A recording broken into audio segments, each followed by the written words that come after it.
একাধিক জালিয়াতি কাণ্ডের সঙ্গে জড়িত সুমিত রায়ের জালিয়াতি তদন্তে সুমিত রায়কে এবার নির্দেশ সহযোগিতা করার নির্দেশ সুপ্রিম কোর্টের।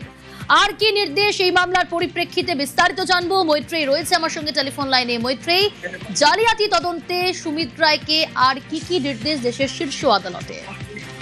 দেখো, আজকে সুমিত রায়ের জালিয়াতি মামলায় তার রক্ষা কবচের আবেদনের শুনানি ছিল সর্বোচ্চ আদালতে প্রধান বিচারপতির বেঞ্চে, এবং সেখানে সুমিত রায়কে তদন্ত প্রক্রিয়ার সহযোগিতা করার নির্দেশ দিয়েছে প্রধান বিচারপতির বেঞ্চ, এবং একই সঙ্গে তাকে গ্রেপ্তার করা যাবে না সেটাও আজকে স্পষ্ট করে দিয়েছে সর্বোচ্চ আদালত। এদিন সুমিত রায়ের তরফ থেকে আইনজীবী গোপাল শঙ্করনারায়ণ তিনি আবেদন করেন এবং তিনি জানান যে সুমিত রায় তদন্তে সহযোগিতা করতে প্রস্তুত এবং তাকে যেন এই রক্ষা কবচ দেওয়া হয়। যদিও রাজ্যের তরফ থেকে সলিসিটর জেনারেল তুষার মেহতা তিনি রক্ষা কবচ দেওয়ার বিরোধিতা করেন এবং তিনি জানান যে তাকে হেফাজতে নিয়ে জিজ্ঞাসাবাদ করার প্রয়োজন রয়েছে।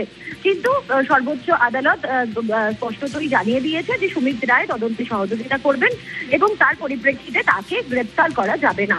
প্রিয়াঙ্কা। ওকে।